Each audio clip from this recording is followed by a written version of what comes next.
Hello, everybody, and welcome to episode 3. Yeah, episode 3 of Tom's Chat Room. For those of you who don't know what Tom's Chat Room is, please watch the last edition of Tom's Chat Room, because I explain it all there, and I don't think I should explain it before every episode. But basically, I'm just talking to people in the creative industry about what they do, what they've done, and who they are, frankly. And I've got a pretty good one today. Quite a boon for the show. 3 episodes in, and I've already reached quite a high. I've got a 10-year vet. I've got a 10-year veteran of the industry. So joining me on the quite hazy Skype line is Andy Evans. Hello, Tom. Hello, listeners. How are you all? It's kind of a big deal to get a 10-year vet this in, considering the people I've spoken to is a 6-month in podcaster and a year in writer. So we've made quite a big step up here. Oh, it's my pleasure. You've known me for quite a while, Tom. So when you came and asked if I wanted to do it, I jumped at the chance to come and help you out. So it's not a problem at all. We all stick together in this type of environment, don't we? It's all good. As was tweeted to me when I was talking to some people on Twitter, it was tweeted to me by a weather girl that we media types should stick together. That was Sean Lloyd tweeted me. Yeah. Sean Lloyd? Yeah. All right. Fantastic. God, I haven't seen her on TV for years. Yeah, exactly. Anyway, regardless, I can't really mock people for not being attention. I'm a YouTuber, so you know. I'm a new boy to YouTube, so you know. Hey, we're just branching into YouTube, so you're ahead of us on that front, to be honest. Well, you know, so let's talk a little bit about some of your 10 years then, Andy. Let's talk about how your 10 years began. How did you go from being Andy Evans, the man living in Bournemouth or wherever you were living at the time, to being Andy Evans, the radio presenter? Very simply, I was listening to a wrestling radio show on an internet network called The Voice of Wrestling, and it's a whole network that was full of American shows. And at the time, like you, I'm a big wrestling fan, and I was trying to catch up on things. And I was listening to it, and there was an advert came up, and it said for a Bournemouth show that was being launched. And to me, this was incredible because it was a UK show, and I hadn't heard anything from the UK as far as I was concerned. You know, our industry was dead at that time, so you can tell you how much of a novice, you know, I was in the wrestling industry and just brainwashed to the American side. And I found out who was hosting it, and I sent them a message and just going, from one Bournemouth guy to the next, good luck, and I'll be listening, hope it all goes well. So that was pretty much the grounding. Got a message back saying, you know, thanks for the support, and we'll see you in the chat room. 2 weeks later, they launched, went into the chat room, and kind of struck up a relationship with the two hosts. By the by, what happened, they were on there for about 3 or 4 months.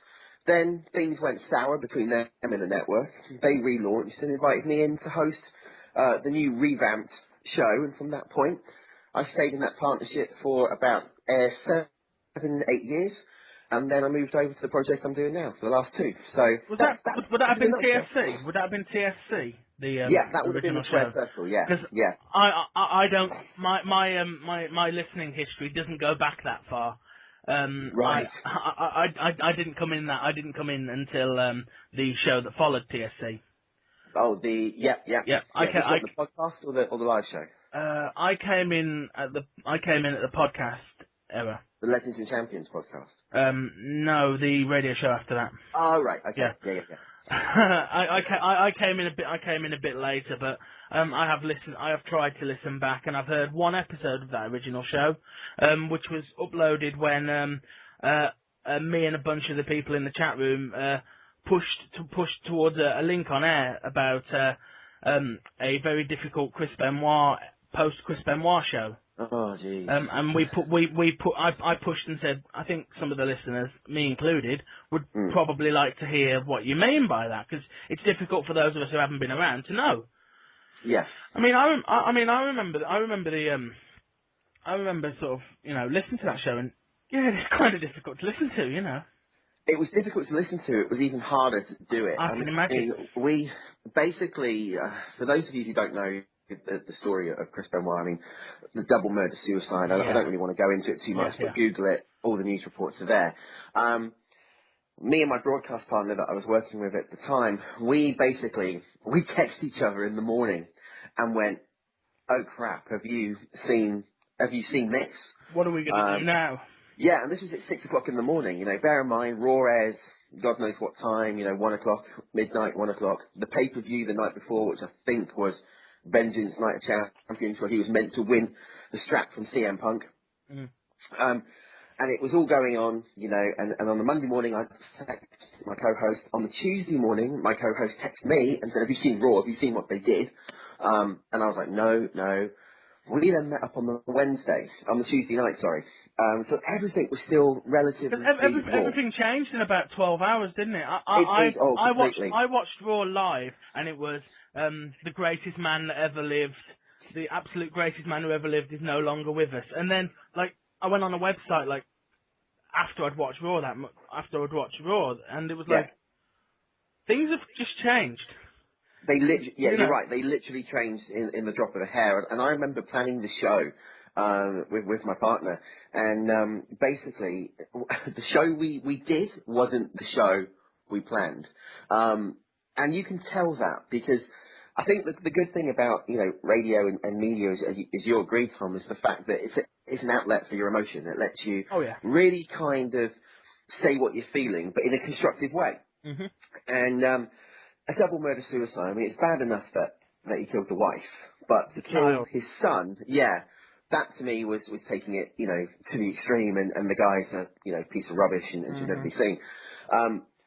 But I will admit, I am very proud of that show, because as much as we were very emotional and there was anger there, you could also sense a case of reporting, and there was a journalistic style, and we reported the facts, we gave our opinions when we had to, but we kept it very much straight down the middle. And in my 10 years, I'll tell you now, that was the hardest show I've ever had to do, but it's also one that I'm actually very proud of, because we handled ourselves with decorum, and everybody listened to it said it was a really good show, and we should have been proud of what we did. But it's one that it's one of my best shows in 10 years, but for other reasons, it's also one of my worst. So it's a double-edged sword. But that show, and that wasn't TSC. TSC was very fun.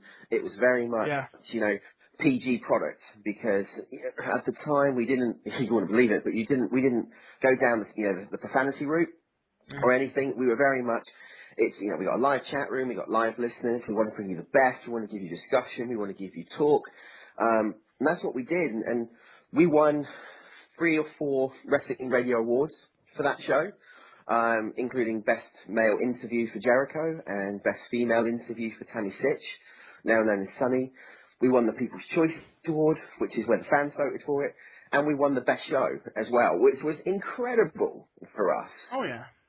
This little 2-man team from Bournemouth in the UK, no access to any real stars, no access to the WWE or to TNA, beat the likes of The Law, beat the likes of Monday Night Mayhem. It was a huge, huge achievement for us. I honestly find it a big deal when any of the British shows get somebody huge, because it's all like, well, they're only in the UK, like, take WWE for example, they're only in the UK twice a year. Yeah. I mean, obviously TNA are here a little bit more often, and there's people who pop up on indie circuits around the world. But while we're talking about interviews, what's your high point of an interview you've done? I've got 2 actually. I think the one for me would have been Bret the Hitman Hart, and that's back in the day and most recently. Yeah. I contacted Bret. I mean, for anyone, Tommy, as a wrestling fan, Bret is best there is, best there was, and the best there ever will be. And I approached Bret just off the fly. It was just an email sent, thinking we haven't got a chance of getting him. He's not going to want to come on. His agent called back and said, yeah, he'd love to come on, but you can't talk about Owen. So you're like, fine, not a problem, okay? Because the thing is with our interview style is, you don't want to talk about that all the time because you want to make it different. And Mhm. in the years since Montreal, he's been asked that question God knows how many times. So we said, fine, fine, fine. Bret came on, and I sat there with the butterflies in the stomach.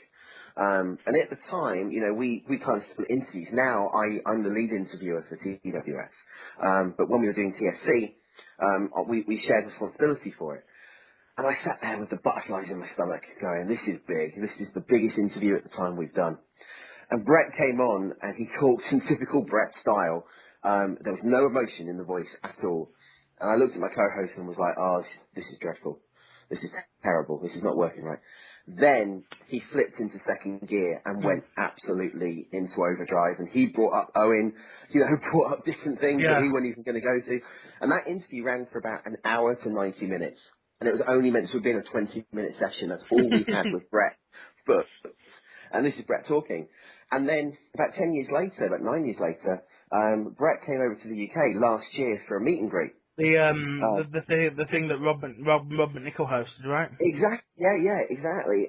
And we got invited up there to have press passes to go up, do the meet and greet, and actually meet the hitman himself. Now, we couldn't do an interview, but it was a case of, you know, we went up there, my fiance and I went up there, and I walked in to see Bret, and I looked at him and just went, you realise this is my career in a complete circle. Yeah.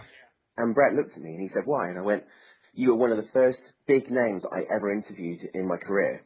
And now I'm meeting you face to face. This is a moment for me. And Bret turned around and he went, send me a copy of the interview. And I did. I sent him a copy of the old interview. And it was, to me, that was just fantastic because I was looking at my, legitimately one of my heroes at that point, you know, the hitman Bret Hart.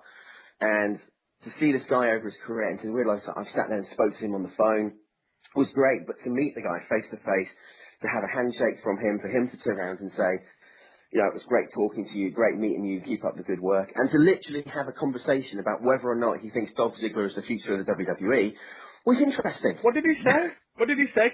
Can you? Is that something you can divulge? Yeah, of course. I mean, we were literally sat there. We only had about 5 minutes, and we got into a conversation. And I asked him, I said, literally, what do you think about the current state of wrestling? You know, do you think it's any good? Has it lost its way? And he said to me, TNA, yeah. WWE are well on their way, but they've lost their step and they need to elevate young performers. And I said, well, you know, completely agree. What do you think of guys like CM Punk or Dolph Ziggler? And he went, CM Punk is the future of this industry and Dolph Ziggler is the next Hulk Hogan. Wow. He said he has got everything. He has got the star power. He has got the talent. He's got the ability. He's got more ability than Hogan. And he's got the crowd eating out of the palm of his hand. And you know what? A few months later, watching the Raw after WrestleMania 39, completely. hearing that crowd pop when he came in to cash MITB, and I just looked, I went straight back to that conversation with Bret and went, there's Hogan. You were right, yeah. There is that Hogan pop. And it's incredible. Yeah, because I watch that clip back from time to time on YouTube, and like that pop, I don't think I've heard a pop like that since Austin. No, God no. I don't think we've heard a pop since Austin. The glass he shattering tore the and roof down. Yeah, completely. I mean, it was, that New Jersey crowd were brilliant anyway, and I remember covering it on TWS just only a few weeks ago. And yeah, we were talking about it then, and you know, it was just incredible to hear it. And that New Jersey crowd were brilliant, but it sends shivers down your spine when you're watching that program. Just hearing them go mental. It was like the roof came off that arena that they were in. It was brilliant. It reminds you why you want to be a wrestling fan, and also why, you know, you cover it on this media outlet that we do every week. I did think a slight negative though when we had that crowd and thinking, well, next week they're in England. There's no way we'll live up to it, you know. And I mean, unfortunately, we didn't. That's like one of the worst UK crowds I've ever seen. The problem with the UK crowd, it's because it was constantly compared to New Jersey.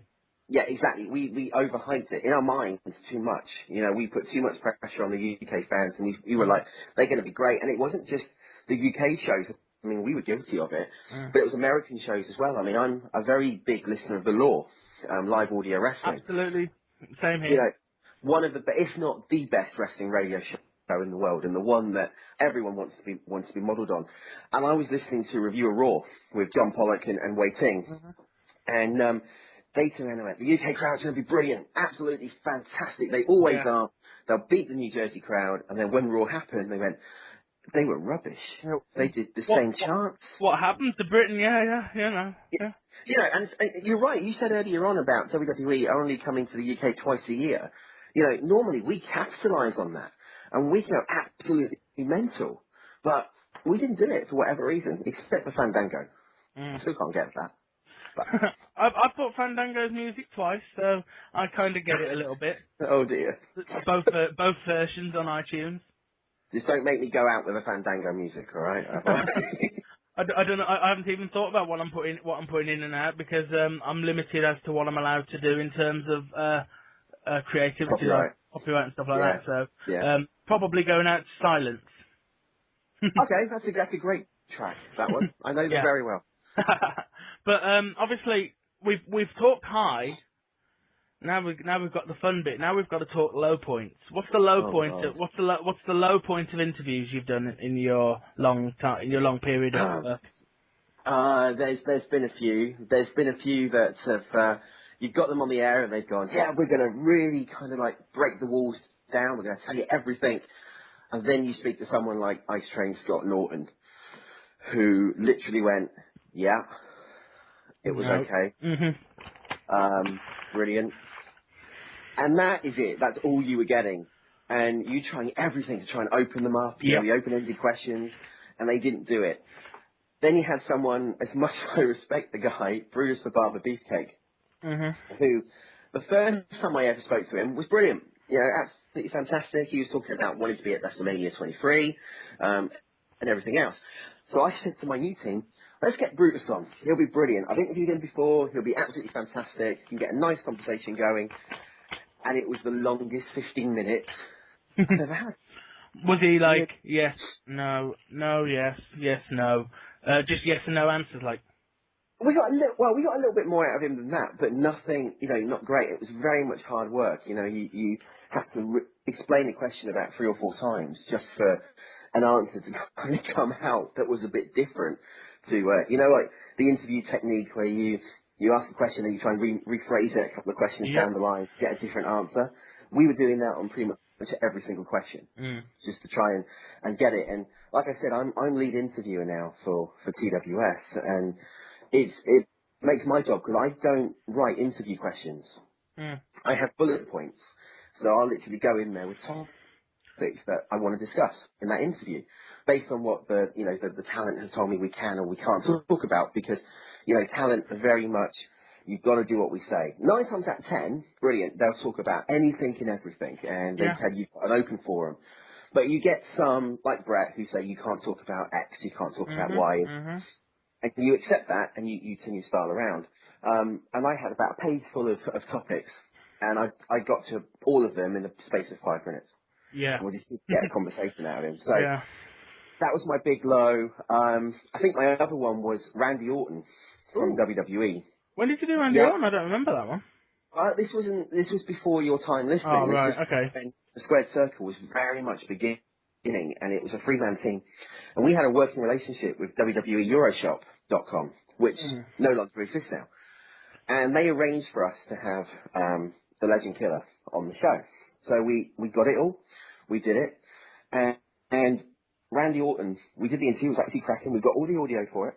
But Randy Orton at the end of the car was just a complete idiot. And he didn't like the interview. So he told them in head office, and they barred us from playing it. All right. So we weren't able to actually play the interview. Although I think over the years it's been played once or twice, you know. But that wasn't my decision. But that was sort of statement of what Randy Orton was like at the time, because you know, he's well talked about some of the less than savoury things he's done backstage in his time. I think it might be different if you were to talk to him today. Yeah, exactly. I think give the guy credit. He was very young in his career at that point, very very cocky, very opinionated, and fair play to him. He was the youngest world champion in WWE history. So we got him at that sort of time. He still had some fantastic matches at that time. Oh god, yeah. I mean, I recently finished watching the Mick Foley DVD the other day. The new one, yeah. I thought I've got to treat myself to this. Mick Foley was my childhood hero, and I've got to treat myself to this. And I watched the documentary thing, and that match at Backlash with Randy Orton. Yeah. Yeah. Cracking. Yeah. Amazing match. Considering in Mick Foley's words, the lackluster performance he put on at WrestleMania. Yeah, I remember He that. himself said that he didn't think he was very good at WrestleMania. WrestleMania 20? That's right, yeah, Yes, WrestleMania 20. that was it. Yeah, WrestleMania 20. Yeah. But That's the tag match against Evolution, wasn't it, with The Rock? yeah, the Rock and Sock vs Evolution. Yep. But obviously, to a lot of fans who might listen to this, they think the worst time you could have doing an interview is if somebody kayfabes you. But no, the worst thing that can happen is yes, no answers. Yeah. How many people have kayfabed you guys? Okay. I know there's the big one that got Dan, and I'll be talking to him about that when I get him on. If Dan hears this, before anybody else does, sorry, Dan. It's happened to me once in 10 years, and that was cheerleader Melissa from Shimmer. She was very much, no, I do not want to talk as Melissa Hanson, I want to talk as cheerleader. So it was a time when she was in a feud with Sweet Soraya over here in the UK for RQW, and everything had to be, storyline based, which is fine. Yeah. So for me, once. For Dan, I think 2 or 3 times. The one that you remember is one of the Bushwhackers. Bushwhacker Luke. Yeah, and so obviously I'll talk to Dan about getting kayfabed because but it is to be fair a funny interview if somebody plays character, Oh, it's great because it actually lets you play wrestling announcer. Yeah, completely. You can forget what you're doing and you can have fun. It's when you're preparing the interview and you're talking to them over email or phone conversation, to book the time, discuss what we're doing, and they tell you nothing's off limits. So great. It's when they ring you up, and I remember with Bushwhacker Luke, because this is when we were doing the interviews live on the show, which I hate doing live interviews, just because of the fact that you never know if they're going to go right. If the talent don't turn up for whatever reason, they've forgotten or they're just not home, you're then left trying to fill a 15-20 minute slot in the show. I hate it. It's happened so many times. But we spoke to Bushwhacker Luke in the break, and Luke went, yeah, fine, I'm up for it, in that New Zealand accent. Just as we were coming back, and I said to him, right, we're coming back in. He went, oh, by the way, it's going to be in character. Boom, and he's gone into yeah. And Dan just went, Oh, and I already agreed with Dan that this one was him, because I'd interviewed Luke a couple of years before, and he was out of character. He was a normal Luke from the Bushwhackers, so I got a good interview out of him. And we'd already decided that Dan was going to do this one, and basically that's what happened. Yeah. Dan just got a kayfabe Luke the Bushwhacker. Because I was in the chat room at the time when that one happened, and we all got the impression that he'd said, okay, we'll do the interview, we'll go. And then as soon as you came on, he just went into character. We didn't get, that's the impression that we got in the chat room. Yeah, and that's pretty much what happened. I mean, what you don't know is that Steve and I were sat in the studio, laughing. Yeah. We were in tears throughout the entire interview. And then we had to bring it back, you know. But we were in tears, and poor Dan, he handled himself admirably. I will say this, when you're thrown into a kayfabe situation, it is different because you're so used to being smart, Mark, and asking the questions, that everybody wants to hear. That when you're thrown into that, kayfabe situation, and you've got to basically do it as an announcer and go into storylines and stuff, it's difficult. But he handled himself admirably, and I say that everyone's got to do one at some point for their initiation.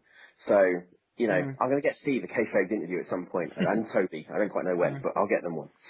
I think I wouldn't mind having a crack at one of them at some point. It's good fun. Getting somebody to character me completely, You have to come to the studio one day. We'll organise one, and then you can do one. How's that? Awesome. But obviously now we've talked about your TWS cohorts. Is that a good word, cohorts? I think it is. Yeah, pain in the butt, more like sometimes. You said it, not me. But how did TWS come about? Okay, I was on another project, Yeah. and that project came to an end. It was a natural conclusion. Yeah, yeah, It had been decided that, the show had run its course, and the last show we did wasn't the best. In fact, it was awful. yeah. So the decision was made to shut down. And I was done. I was completely retired. I've given up my Sundays for 10 years, for 8 years at that point, Yeah. and it was time for me to take a step back. And I was quite happy.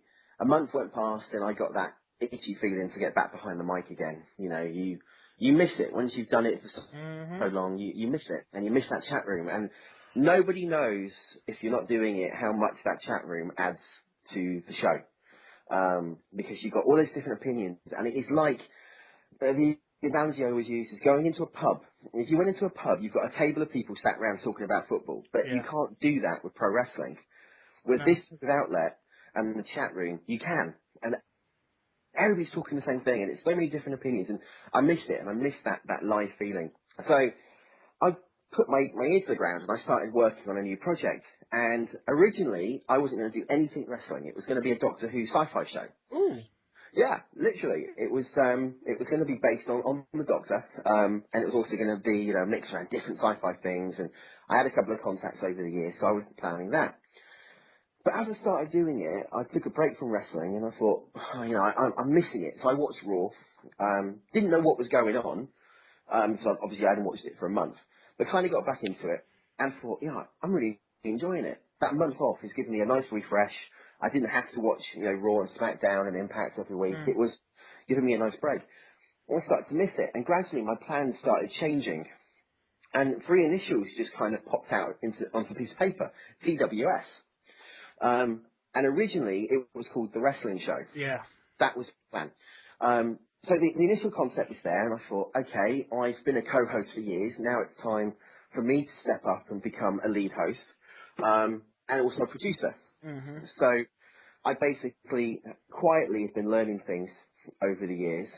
Went out, bought the mixer, got everything set up, got the PC ready to go, had the program.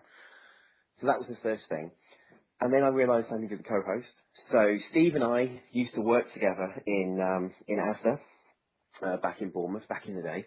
And I knew him. We didn't know each other extremely well, but we knew of each other. And I knew he was a very big wrestling fan. So I got talking to him and told him that I was coming out with a new project. And, did he want to be involved? Because he was writing a blog at the time. And he jumped at the chance. So Steve came on board. And then I remembered this chap, this bald-headed 30-year-old, who was a listener on the old project that I was doing, was in the chat room, Mm. had won a couple of competitions that we'd run for live tickets to wrestling here in Bournemouth. And I sent him a Facebook message. We were friends. And I Facebooked him and said, would you fancy giving up your Sundays, or whatever day we were doing it at the time, for 2 hours every week and coming joining a wrestling show? This is the way it's going to be. Yeah. And he jumped at the chance. So I had my team. My team then was myself, Dan, and Steve. And Wasn't there a fourth person originally? there was a girl Wasn't called Hayley. Hayfabe Yeah. there? Hey, Fabe. Yeah. We work with we work with each other. And we'd known each other for a long time. And Hayley came in, really just to write the news, but she was very, very shy Yeah. and didn't really want to get on mic. So effectively, the team was just the three of us. Mhm. We used to pre-record the news, and for whatever reason, Hayley just didn't want to carry it on, and she left. So pretty much from day one, it was the three of us. So that was, that was fine. We met up a couple of times to get it all planned, and then we were due to go live in a date in January 2011. I came down with laryngitis. I had no voice, so we scrapped it for another couple of days to January 6th. And that's when we went live. And from that point on, the future just went, and I didn't know how long I was going to stay in it. Mm. It was a chance to come back. It was a chance to train up two new guys to do things, that they hadn't done before. Yeah. And I had the experience, so I led the show, wrote the show, produced the show, did all the audio for the show, did the graphics for the show, basically did everything. It all came to me. And gradually what we started to do was train the others up. And it's been a joy, as much as sometimes they've pained me and we've had our Yeah. arguments, as you do, I've got two guys, three guys now if you count Toby, that to be honest can handle it when I'm not there. Mm-hmm. And as some people know, I had to take some time off, and they handled it really well. And obviously, it has been, because I've been there since the beginning of this one, and I've watched Dan and Steve grow, and it is quite good. I mean, I listened back to TWS 1 a couple of weeks ago. Oh God, why would you do that to yourself? Well, it was sort of it was kind of like a let's just see where they've come in like 100 and something episodes. I think I did it around the time of TWS 100. I got TWS 1 as well off the iTunes and listened to them both. And it was quite an interesting thing to do because I was able to sort of see, this is where it went, where you were very dominant, so now you've almost gone quite submissive in the way you work, Yeah. I mean, where did the idea of, I mean, because I can say I'm guilty of it. Where did the idea of being the butt of a lot of jokes come from, or was that just a natural thing that you did with your friends almost? It just happened. It wasn't planned. I can say I'm guilty of making you the butt of a few jokes myself. Oh yeah, you've been a catalyst of a lot of them. You really have. God, payback, mate. Payback is coming. No, it literally was it just happened. It was three friends getting together, and something I said may have said something. They took it and they turned it into a joke. Poor Andy's the big catchphrase. Yeah. That's clicked. Do you know what? I legitimately cannot remember where that came from. I honestly cannot remember how that started. But I know it's stuck with me now. Just like poor Toby's been stuck with sweet tea. Yeah. And he'll be stuck with that for a long time. Well, let me tell you, he doesn't look anything like Tensai. No, but that's where the fun is in it. Yeah, exactly. I mean, that's where the fun is in it. That he looks nothing like Tensai, and it's just bits. Yeah, I mean the Steve and DDP thing. That is funny. That is very, very funny. It's kind of phased out a little bit now, but I think we're always looking for a way of bringing it back. Just mention it to is it Jay in the chat room? Jay Neary, and he will bring it back. Yeah, it's one of those things that you don't know where half of it comes from, and I think that's why we've worked so well over the 2.5 years. It's because we don't take ourselves seriously. When you do the show, you have to be a little bit serious, and we're very much about back to the old TSC model, and that's where I wanted it to go. I do swear quite a bit outside of the show, and I've been known to do it on the show without meaning to, but we all have. It's human nature, but we wanted to step back from being the shows that have to just rely on the profanity and want to do more of a discussion. And, when we started off, we were terrible. We were learning, we had some good things. We had a lot of ideas, and we were, really oversaturating a lot of the market. I mean, at one point, we were doing 4 or 5 shows a month extra on top of the normal one week show. But I think the testament for the listeners, not for us, but for the listeners, was we were only ever going to be podcast. Within 5 weeks, we went live. And that's because of people saying to us, can you go live? Can we have a set day? We really enjoy listening to you. And that's 5 shows in, which is nothing.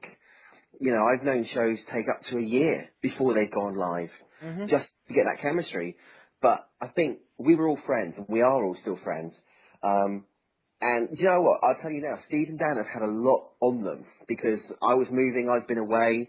I wasn't there for about 2 or 3 months in 2011 at the end of the year. And obviously now I've stepped back completely from Sundays. But that to me is a natural change, because it's going back to my original model. I wasn't going to be here all the time. Yeah. It was a chance for me to get back in for training them. And part of the reason why we've moved away from me being lead host, Dan being lead host on the Sunday, and Steve leading on the Wednesdays, because I'm not going to be there. So why should I take more of a dominant role when I'm not there all the time, And of course, that they can do it. Oh God, yeah. I mean, if I didn't have faith in them to be able to do it properly and keep it running, I would have pulled it. Yeah. Quite seriously, I would Yeah. have said to them, "That's it, it's done." Yeah, there are things. I listen to that show and I'm very, very critical because it's still my baby. Yeah. It's still my idea, even though it's our show. Mhm. And sometimes it's very hard to let go of different things. So I'll listen back to the show when I'm not there. I mean, I always listen back to all the Sunday shows the following day when I'm on my way into work. Always do. Yeah. Just because I like to know what they're doing. And, I'm not always in the chat room, so it's nice to listen to it. And I'll speak to them and I'll ring them up and I'll go, right, you've done this, you've kept this going a little bit too long, you need to cut it back slightly. But that's me being overly critical, and I think they hate it, but at the same point, it's trying to improve what they do. Mm. But we've got that relationship where they can take it, and they tell me to butt out. It's not my show anymore. And I go, Yeah. fine, I'll butt out. I don't like it, but, I'll butt out. And at 100, we made the announcement I was stepping back from Sundays. Yeah. And I now just do the midweek, but I do all the interviews. So I'm still heavily involved, and 90% of the graphics you see on the show, on the website, are what I do. And all the audio, all the adverts you hear, and the on the road shows, I edit them all. So I Yeah. do all of that. So I'm heavily involved behind the scenes, just not as involved now in front of the mic as I used to be. Which I'm getting married, so Yeah. I don't have a lot of time to really get involved in it anymore. I remember being in the chat room at TWS 100 and being in the group of being in amongst the group of people who were pushing you to propose on air. That was that. I was one of those people as well. Yeah, it didn't happen, thank God. I just remember. I think you read the chat room on air, and you legitimately didn't have anything to say. You were well, yeah, sort of. I don't really know where to go with this, Exactly. Sometimes the chat room throws you, and it's been my relationship with Becky's kind of been an on-edge joke Yeah. since we got together nearly 2 years ago, and that's scary. July we've been together 2 years, and it's been an on-edge joke. The shackles and the ball around your feet and all that type of thing from Dan, who coincidentally is my best man at my wedding. So and coincidentally is married himself. No, he's not. He's not married. Oh, he is married. Yeah, not to Sybil though. Oh, yeah, valid point. Yeah. Yeah. So what you saying? You don't want to break a marriage up now, right? But no, it's been a bit of a joke, but it's been a journey, and WrestleMania week, I think the team gave me an engagement card, congratulations on getting engaged type thing, and they put a post on Facebook, which I legitimately didn't know was going to happen. I phoned Dan in the morning and said, "I'll just let you know, mate, I'm getting married, and would you be my best man?" At which point he was like, "Really?" And I was like, "Yeah, but you can't put any jokes in about TWS. You can't promote TWS. Did you know how much of a nut he is for promoting TWS?" That would be so fitting, though, if he stuck a load of plugs in your best man. That's Dan's character, The thing is, he's told me that basically he's going to do what he wants, and I need to learn that not to tell him to do anything because he'll do it. So I'm expecting the banner to be at the reception and everything. The banner at the reception, some sort of fitting theme music. I'll kill him. Because you've told him not to do it, he will do it, and he'll probably get the nation involved as well. Yeah, I'm joining. Especially if I'm not there Sunday, I'm not going to know what's going on. Yeah, he's going to go for that full pelt. But fair play, that's what we do, and we got him on his stag night. So yeah. Because I did actually say to Dan, because I've been talking to him. I believe I'm recording with him tonight. I hope. All right. Anyway, at least that's what we had agreed the last time. I've got to get in touch with him in a bit and make sure. But I said to him, plug-a-mania if you want it. Essentially, was the way I played it to him. Because that's the idea of what I'm doing here. The idea of what I'm doing with these shows is to talk to people who have done things or are doing things in the creative industry and let them tell people about them. Yeah, it's a great way. It's a great forum, and I thank you for letting us, or inviting us to come on and do it with you. It's a great forum, and thank you. I want to get I want to do the entire set eventually. You, Dan, Steve, Toby. I want to do the full set. I'm sure we can get them for you. And I think Steve's on holiday for a couple of weeks, so. And I think I will eventually get the full set. You will. You'll get all of us. Maybe we'll do some sort of group round table as well. That's something I was keen to do a sort of group roundtable, because then when you made references to things Dan has done, he could have come in, and it would have been a fun thing to do, and that's something I am keen to do eventually. Leave it with me. But obviously we've talked about your extensive work history. Let's talk a little bit about wrestling in general. Okay. So, how did you first initially get into wrestling? I mean, are we going back all the way to your childhood, or 1987? Wow. Yeah, 1987.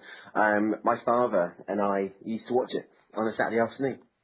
It's that old story. Mm. But the first I saw it because I got a Christmas present of WrestleMania 3 on VHS. Yeah. And I remember watching it, and I was 6, 7 at the time. And I just remember watching the spectacle of it. And my father sat down and watched it with me. And even though my dad wasn't a huge wrestling fan, he would watch it occasionally with me. But this is before we had Sky, so every 8 months a new video would come out, and I would religiously drag my old man down to the video store to either rent it or buy it. Mm. Woolworths was great. They always had them cheap. It was like $9.99 on VHS for a 3-hour tape, or $12.99. That's not bad. It was quite good. That was good back in the day, and it just kind of grew from there. And then, I started getting WWF magazine, which was very much kayfabe and storyline. And as I got older, of course, you started doing some tape trading. Yeah. And, that's how I first found out about some of the Japanese stuff, which a lot of people don't think I do indies. I do, just not a lot, because I haven't got time. But back in the early days, I was watching a lot of Japanese wrestling as well, because that's wrestling. Not storyline, not sports entertainment like WWE or TNA. That Japanese style is wrestling. That's hard-hitting, that's hardcore wrestling. It's brilliant. If you've never seen any of it, watch some Japanese, watch some Noah. They did a great IPPV a couple of nights ago. Get that, it's really good. And then we got Sky in about 94, and from that point on, I was watching every pay-per-view and Monday Night Raw, and Thursday Night SmackDown when it aired, and every Saturday was a case of watching Mania with Todd Pettingill at 10 o'clock on a Saturday morning on Sky One, and then at 1 o'clock in the afternoon it was WWF Superstars, and on a Sunday you had a 2-hour block, you had the Action Zone and All American Wrestling, with Gorilla Monsoon, and that was my weekend. I would watch the wrestling, and it just kind of spiraled from there. It just kind of got very much into it, and was a Hulkamaniac, and I was the red and yellow, and then I was a big Warrior fan as well, and I remember watching Mania 6 and being completely split down the middle, because it's like, where am I going to go? Am I going to go red and yellow, or am I going to go to the Mania, the Ultimate Warrior? And then, when those two left, and you start hearing the stories backstage, and then obviously you got a little bit smarter, when the internet came into full effect. And it just kind of went on and on and on, right up to a peak in the Attitude Era, which is the best era in wrestling. Oh yeah. Completely. And then, it kind of stuck. And obviously getting involved in this was just watching wrestling constantly for 10 years. Do you think it's changed how you appreciate wrestling now that you journalistically tear it down?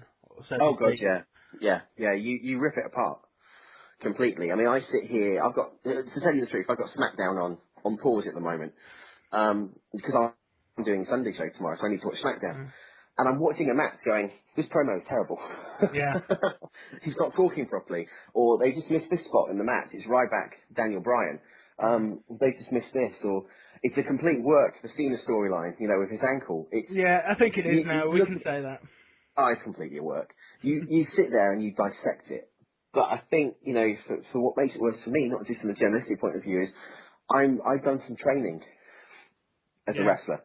And also, I've done a lot of work backstage, doing commentary for some UK promotions and a few things like that. So, up to a point, you still believe in the face and the heel divide. The faces don't travel with the heels, and the heels don't share a locker room with the faces. And you go backstage, and that's completely blown. Yeah. And you know it, but you've never seen it. Mm-hmm. And that kayfabe is completely gone. So you can over-criticise it, and sometimes it can take the fun out of watching it. I love going to a live show. Like I've been to pretty much every TNA bar one live event. And I love going there and watching it because you haven't got no commentators. You know, you don't know what's happening in terms of the in-ring action, and you've got that live crowd around you that really kind of sucks you back in and makes you feel, why am I being a wrestling fan? This is why I'm part of it. But all of these chants that are going on, for all of the capacity crowd at Wembley Arena, you know, here chanting for Dixie or a thank you Dixie chant, or you hear Hogan's music comes out, and as much as the guy is past it, you still get that nostalgia pop when you see him walking down the aisle or hobbling down the aisle. Yeah. Then when Sting comes out, it's exactly the same. And then you do a WWE event. I've done one WWE event in all my years watching wrestling, and that was a house show in December. So I've never made it to a pay-per-view over here. I went to a house show, God, when was it now? Around about 2004, 2005? Yeah. It was a SmackDown house show, and a load of people were pulled off the card at the last minute. Right. There was, genuinely, there was stuff announced for the show that never happened. The card had stuff like Kane versus the Freaking Deacon. The Freaking Deacon, for those who don't know, Luke Gallows. Yeah, blimey. In it, and that was pulled off the card. I think it was around about the time of Eddie Guerrero, and that's why a lot was pulled off. I think he'd passed a couple of weeks before. I'm not entirely sure of the years. The years merged together that period for me. They do for me as well. Don't worry. I think it's a case of getting old. Oh, where we go next? In terms of sort of you've done in terms of wrestling, are you at ease with talking about the upcoming pay-per-view? Yes. The wrestling people I've had on, I've done a sort of, let's talk about matches and predictions for Extreme Rules. Or is that something you want to save for TWS?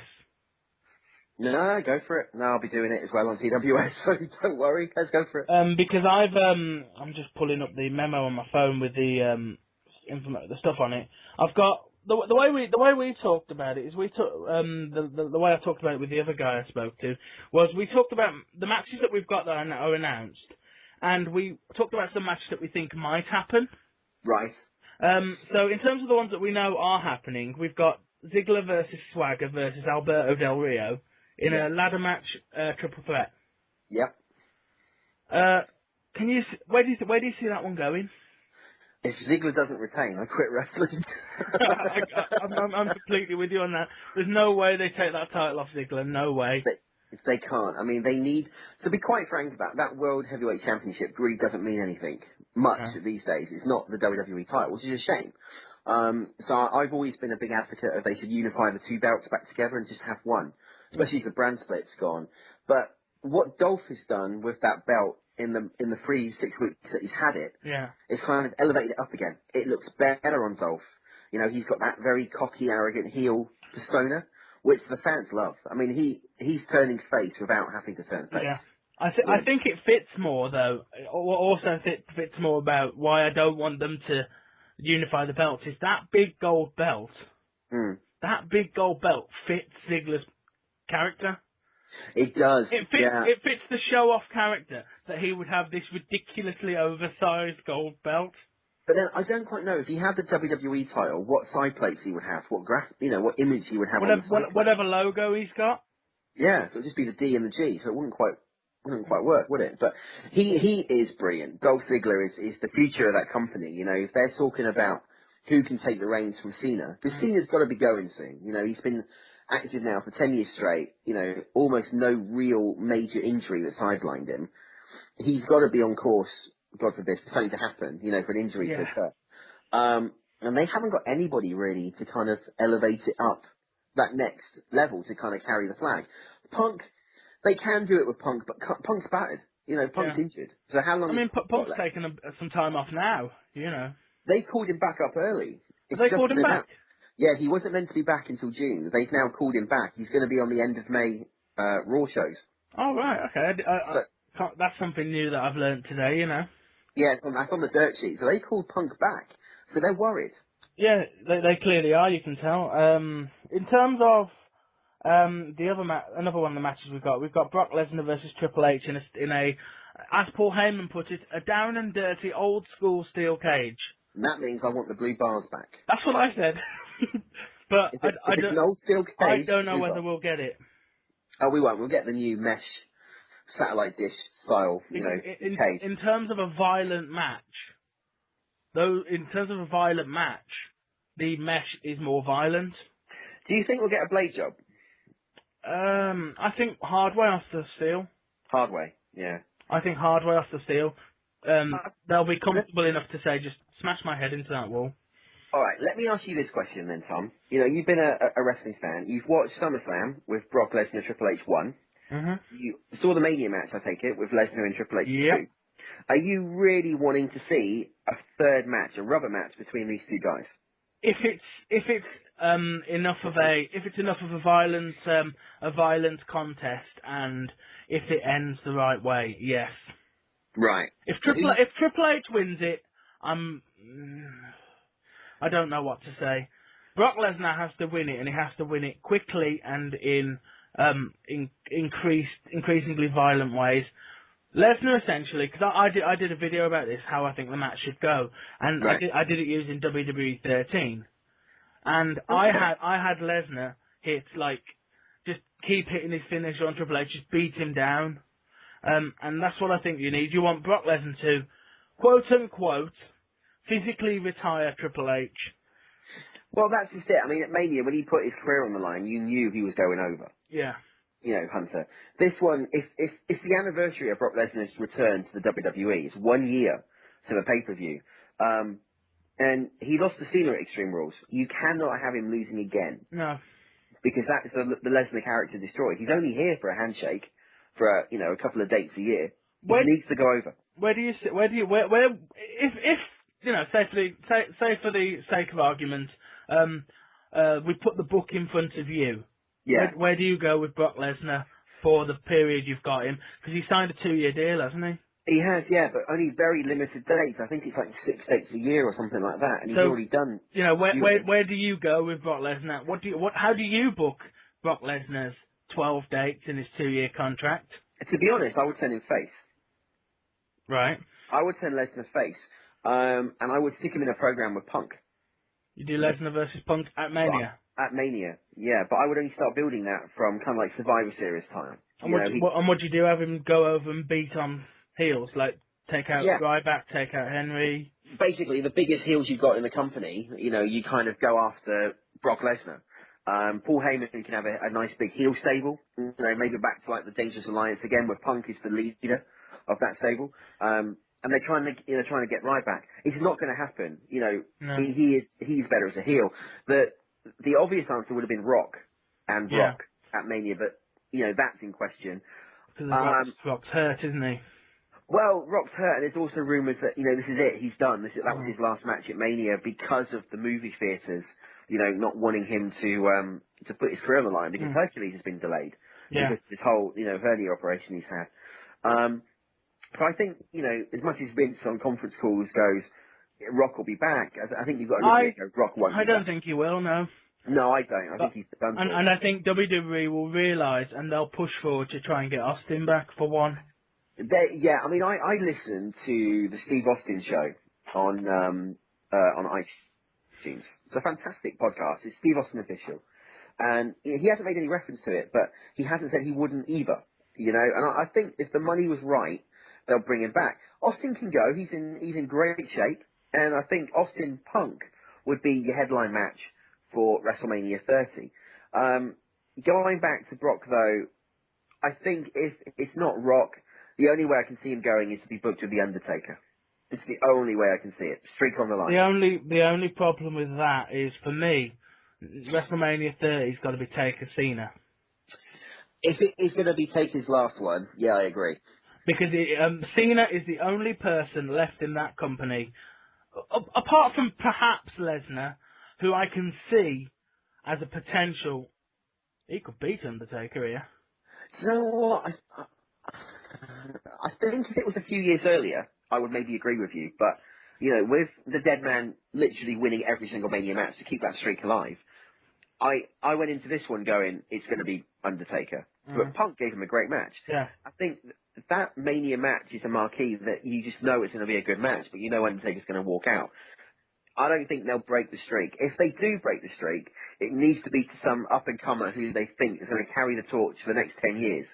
And to be honest, the way it's going, that has to be Ziggler. I think Cena's had his run. You know, Cena's had a great run. Whether you love or you hate Cena, he's had a great, great run. But his candle's burning out. He's losing it a little bit now. Yeah. And he's not going to be around another 10 years. Ziggler will be. He's a young kid. He's a great worker, and he can only get better with age and maturity as he grows. I mean, the thing that I think you've got to do with Taker is you've got to have Taker keep that streak alive, even if he retires at the end of next year, right? Because if you keep that streak alive, 5 years down the line, when you ain't got much on at WrestleMania, you could do it. You could bring Undertaker out. You could bring out like a mid-50s Undertaker and do a slow match with whoever's top of the card in 5 years' time, and you know he could do it. Yeah, I mean, we didn't expect him to have a good match at Mania, and he did. He looks in great shape. So Undertaker's in possibly some of the best shape of his career at the moment, I think. So would you use the Undertaker more this year? Would you not? You know, he's done genuinely that match we had on Raw in England. I wanted it for Extreme Rules. Yeah, they wasted it. It should have been on pay-per-view. That should have been on Extreme Rules. And honestly, one of the Shield should have pinned Undertaker. Yes. Because it's not a streak or anything, so you can do that. And Undertaker is beyond that level that he can lose a match. So you have Ambrose or whichever one of the Shield you are pushing as the Shield's leader, to pardon the pun, the Shield's Nick Fury. Yeah, very good. Whichever one of the guys you're pushing as the Nick Fury, that guy pins Taker. Yeah. And I'll tell you what, he's been very good now at elevating the younger talent because he made the Shield look gold in that six-man. But also on SmackDown against Dean Ambrose, who I think is the Nick Fury of the Shield, he made him look like a main eventer. They had a cracking match on SmackDown, and it goes to show the Shield are the best, the best thing going at the moment. So I can see what you're saying. He doesn't need a title. He doesn't need the title anymore. He'll never get it again, I don't think. But he doesn't need the strap, and a loss wouldn't affect him anything else bar Mania. I don't think a Mania loss would hurt him if it was his last match, if it was to the right guy and it was done properly. If it was, let's say, for example, he was the champion. He won the title at Mania against, let's say, Cena. Let's say Cena's WWE champion, and he won it against Cena, so he gets the win. Then if Money in the Bank is cashed in, and he loses the title to MITV, that, I think, would hurt him. Do you think that would hurt him? Because that could work. It would be a way to end the streak, and he'd have an out as well. But I think it would also turn the guy who's cashed it in instantly heel if they were a face. But I mean that's something you could think about. You could do that to turn someone instantly heel. Before the Punk match, I talked to a load of people, and I came up with this ludicrous idea for WrestleMania 30. But the more I think about it, the more I think it could work. What about if Cena took on the Undertaker, and you've got face Cena versus, the legendary Undertaker, and what if Cena wins using foul play? Oh, the heel turn. What about if Cena, the referee's down, Cena chain, knocks the Undertaker 6 ways from Sunday, and pins him with the foot on the chest? That could work. And that would be a very you've shocking storyline. Then you've got a referee down counting, and the referee doesn't want to count. You watch the referee, and the referee does not want to count this pin. But Cena's like, you will count the pin because I say, and the referee reluctantly, 1, 2, 3, boo. And then you've got Cena as like the biggest heel in history because he's ended the Undertaker streak unfairly. And obviously, the only thing you've got with that is Cena isn't going to be around for all that long. No, but then a great way then to build Cena up is the replacement for the Undertaker. Yeah. That would work, actually. That's a very good idea. I hadn't thought of that one. Oh, no. That's a And good idea. what you could do with Cena is you could have Cena, even though Cena has lost at WrestleMania, you could have Cena claim that the streak operates like a championship. Yeah. I beat The Undertaker, therefore I am the streak holder. And Ooh. I will hold this WrestleMania streak for the rest of my career. So That then could work. every year at WrestleMania, the, in quotation marks, streak is on the line. Yeah. Who can And beat then Cena? who can beat the diabolical evil Cena? That's it. That'd be a good way of turning him heel, and that'd be his biggest heel in the company at that point. Whoever they did that to. He'd be the biggest heel in wrestling, Well, period, yeah. I think, if he did that. Whoever beat the Undertaker would be the biggest heel. So that's an interesting concept. And Very interesting. I don't think you do. I think you do that. You do something like that when you've got somebody who can be the white light golden face. Yeah. And what about if that white light golden face was Ziggler? Ooh. WrestleMania 31, the evil, diabolical, essentially the man, the evil, diabolical Cena competes against wrestling's white light, Dolph Ziggler. Yeah, he's been on a tirade for the past year trying to get everybody in the WWE, and Ziggler comes in to take it back. Mm. That would work. Yeah. And Ziggler's thing is, Ziggler's thing, he doesn't even have to be completely face. Ziggler can be, I might not like what these people have done, but god damn it, I hate what you've done. It's got a good angle. He gets the crowd on side as well. Has a You know, reason to I go might after Cena. not like these people, but let me tell you, god damn it, I hate what you've done to this place. You know, this place that created me, because he's come straight into WWE. He wasn't an indie worker or anything. Yeah. You know, That's great. because love that idea. you've got like a WWE created product against a WWE created product, win-win for WWE. Exactly. They haven't got to rely on bringing an outside legend in. They haven't got to worry about a big money contract. If Cena was to then see sense and what have I done, you know, and have a sort of have one of those moments. He's knocked out. He's been beaten. He's pinned in the ring, Cena, and he's like, God, what have I done? He could have a redemption moment. He could. Or he could just continue to be the evil Cena, and when he's beaten, he goes away. Yeah. And he ends his career as a heel, the biggest heel in the business. He either ends his career as the biggest heel, or he goes away for like 6 months. Mm. He goes away for 6 months, and then he comes back, and fair play, he comes back, face pop, because everybody who comes back gets a face pop.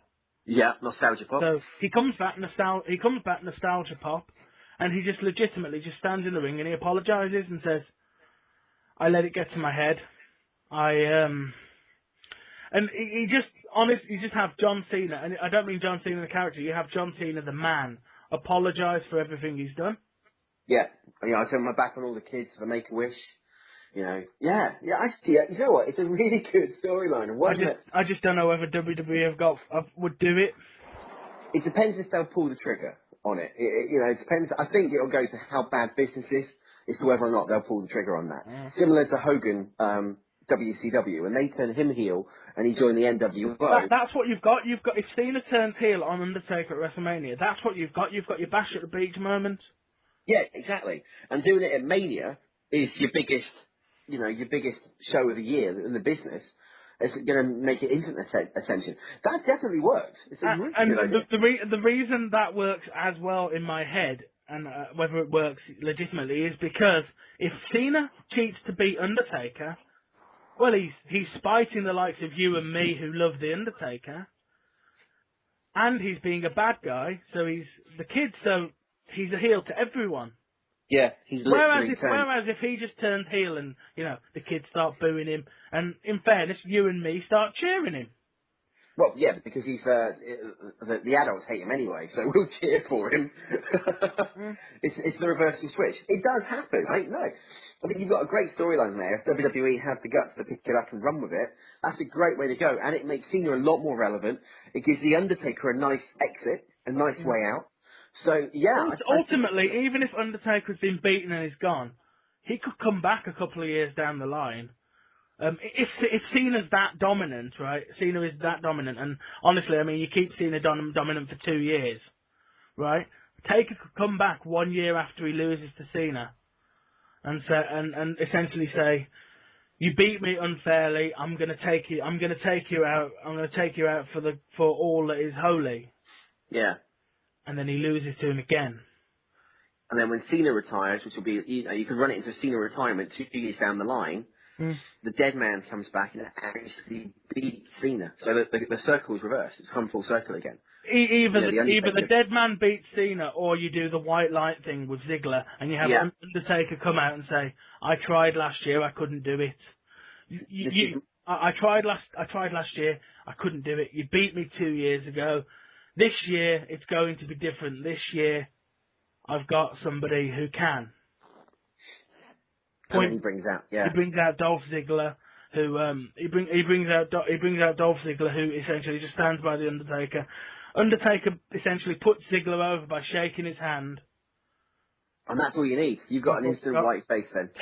Taker can walk off into the sunset. Yeah. And you've got the white light face against the dark evil corporation man. Yeah.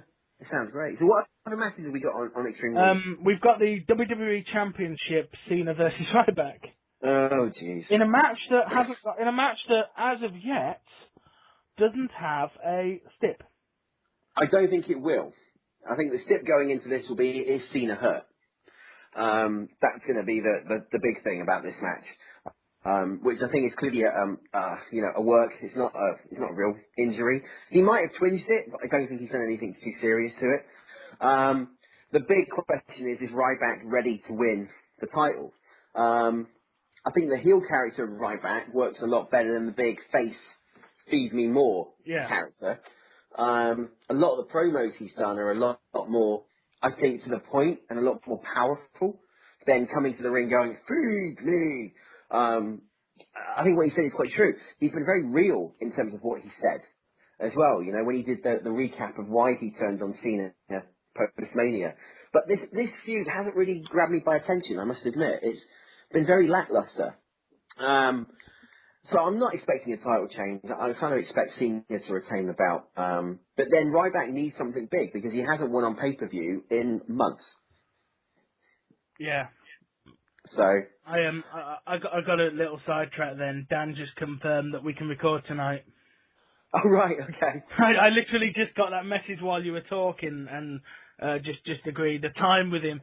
So 2 out of 4 done today. So you're halfway there. I'm halfway to the quadrant. Quadrant? Does that work? Is that the right word? Yeah, the quadrant. Yeah, that's right. But yeah, another match. Now, there are matches for Extreme Rules that haven't been booked yet, but that I think will.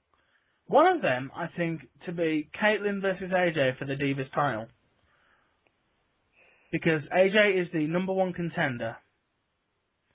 So I think we get that match at Extreme Rules. Do you agree? Oh, completely. And I think you're going to get a title change. Oh hell yeah, you've got it. But I also go with Big E Langston against Kofi at Extreme Rules. Ah, okay. And you'll get a title change there as well, because I think they're planning on. Would you do the US title or the IC title? The US strap. Why not the Intercontinental? Well, I think both titles mean the same, nothing. So it's just a mid-card strap. And he seems to be working a bit more of a feuding with Kofi than Wade Barrett. Is Wade Barrett still the IC champ? He is, yeah. Barrett is, I think Barrett's the IC champ, yeah. That's bad, not knowing who the champ is. He lost it at WrestleMania to The Miz and then won it back the night after, that's right. Exactly, yeah, that's right. Yeah, you haven't seen him since. That's bad. Yeah, we haven't seen him since, yeah. You know, but, you know, it's pretty good. You know, it'll be a good feud, really. But it'll be interesting to see what happens. So I think they will give it to Big E, and it will be the US belt just because it needs a little bit of elevation. And then you've got all three holders of that stable in a nice title situation. So it's like the power trip. It's like the MEM again. What do you do with the Shield then? Do you do 2 members of the Shield versus Team Hell No for the tag titles? Oh yeah, it'd be Freebird rules. To be honest, I suspect you'll have... Which two wrestle the match? I think it's got to be Ambrose Rollins. Oh yeah, I would go with that. Although Reigns has really improved a lot over the last couple of months. But yeah, I would go with Ambrose and Rollins. Ambrose is definitely more the leader of that group. Yeah, and I think during the tag team match, you're better served having Rollins as this roaming monster around the outside of the ring. Yeah, Just walking in a full circle around the ring, just staring at whoever's on the apron the whole time. Yeah. And it's like, just circling the ring like a shark. And then, as soon as the match ends, and the Shield are the champions, so he slides in the ring and they beat them down. Yeah, that's definitely the way it's got to go. But you're definitely going to get new World Tag Team Champions, I think, or whatever those belts mean, at Extreme Rules with the Shield. I mean, it's a great program, the way they've built this program up. And it's made the Shield look dominant. At the same point, though, do we get an implosion of Hell No? Do they go bye-byes after Extreme Rules? I think you do, yeah. But what do you do with them? Because, I mean, the most success they've had in their runs in WWE, and Kane included, is Hell No. Mm. I mean, I don't want them to separate, but I think you have Bryan take the loss, and then Kane's got a... Well, you've cost me 2 matches now. You cost me... Because Bryan took the loss against the Shield. Yeah. Yeah, so you're the weak link in the team. So who would go heel, though? Would you turn Bryan heel, or would you turn Kane heel? Honestly? Yeah. I'd love Bryan to go heel, but I honestly think Kane could work the monster heel again. Could do, as long as they packaged him right. You know what they do with Kane? He goes monster for a while, and then they seem to lose faith in him. Because I don't know what you do with Kane if you keep Kane face. No, it's a tricky one, actually. Because if you keep Kane face, then he's still that, I'm Kane, I've got all this history, and I'm kind of a bit silly, you know. Well, there is one thing you could do. You could turn Bryan heel, okay? Mm-hmm. Kane is then on this big, I've been left alone again, I've got anger issues, and they bring Dr. Shelby back. Ooh. To be the manager of Kane. So Shelby's on screen full time, so that, Kane goes mental when he's in the ring. A bit like the Festus and Luke Gallows. The Festus character. The Festus character, when the bell rings and he went mental, and then when it rung again, he stops. I love You got that Dr. character. Shelby there. It was great, wasn't it? Yeah. Well, you got Dr. Shelby there, calming Kane down, bringing him back. And it could be the new version of, I'm going to get heat for this, Undertaker Paul Bearer. It could be, yeah. I mean, it could work, yeah. So, I mean, and they've missed the boat with work. Dr. Shelby. And that's a great way of keeping Kane face, but also a big monster Who at the same time. Who was Dr. Shelby in terms of, was he a...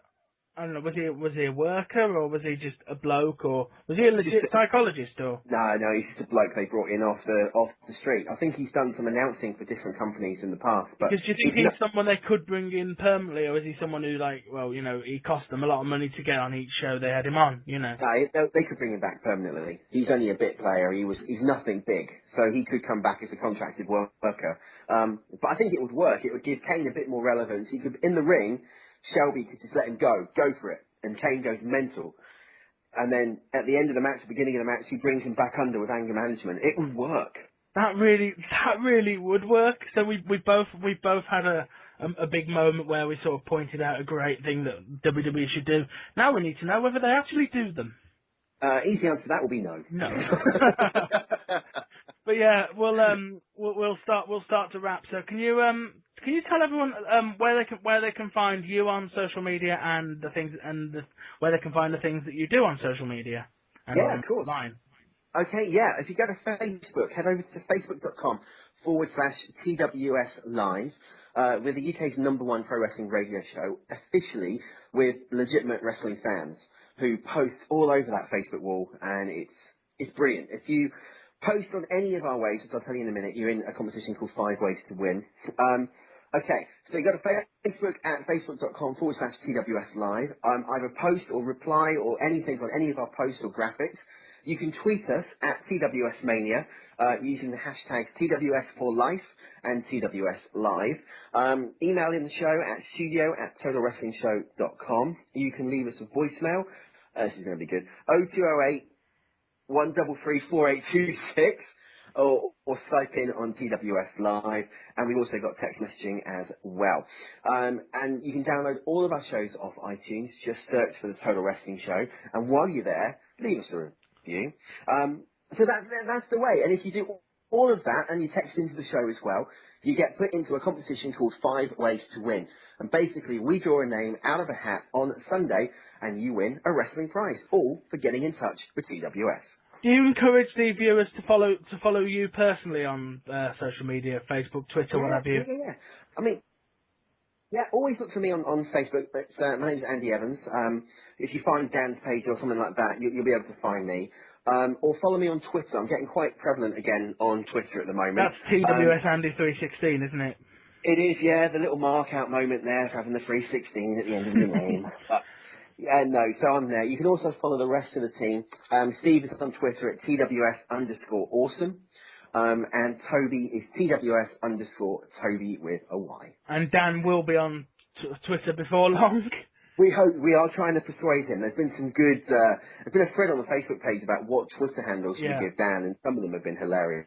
I kind of think he should stick to something relatively simple, you know, ATWS Dan or something, because he's got to stick with this, you know, whatever he sets his Twitter handle as, he's got to sort of be completely at ease with, if he's going to contact wrestlers, they're going to see that. Exactly, which is why I think all of us, apart from Steve, have gone for a TWS in our name. Yeah. So yeah, I think it's not like that. I don't know. To be honest, I don't think Dan will ever join Twitter. I think I really think he should. I mean, I think it should. He's the only member of the team, Sybil included, who isn't on. No, Sybil, I think, is Mrs. Sybil B with a double E. Is her Twitter handle. So follow all of us. I'm going to we are quite prevalent on the it. description on the video anyway. Oh, great. Okay, brilliant. Because we are quite prevalent. Providing, of course, I remember to do it. Providing, of course, I remember to do it. Remember to do it, Tom. Remember to do it. Future. Yeah, that's nice. Yeah, so thanks. It's starting to break up a bit. I don't know why. Hang on. Yeah, but thanks for giving me some of your time this morning, Andy. Oh, pleasure. It's been fun. Enjoyed it. Really good fun. And I'll make sure to I'll certainly continue to do the things that I do as part of the nation, and you continue to entertain the masses. We will try. We will try. But thank you to you, Tom, for being a loyal member of. You heard Tom mention Nation there. That's what we call all our fans, TWS Nation. Thank you for being a loyal member of the nation, and for everything you've done in terms of the Photoshops. We need a new Mount Rushmore now, though. I'm working on it. I will do another. The Mount Rushmore, for those who don't know, is I photoshopped the Mount Rushmore with the faces of the TWS hosts on. A couple of years back. It's great, and we need that again. We may even put that as a cover photo if you can do it for us. That took so long to do. I bet it did. Because I had to Photoshop the faces in, then I had to change the texture so that it looked like stone. Oh, geez. And I got it wrong. I got it wrong on one of your hosts. Who? Stu. Stu. He was too dark. Right. And every time I looked at that photo, I thought, God, I did that one too dark. Yeah. But yeah, for the viewers, I've got to do my own little bit of plugging now. For the viewers watching and listening at home, do remember you can like and comment on this video. Nobody's commented on the video in a while. Please do. I miss replying to them. I can also be found on Twitter at TomWilliams1990, and that also goes across to my Facebook. But I'm trying to keep Facebook for personal stuff. I also have got a Facebook like page, but for the life of me, I can't remember what it is, so that will be in the description. If you remember. I set it up about a week ago. So yeah, thank you guys for watching, and we will see you in the next chat room, which incidentally is being recorded tonight. Yay!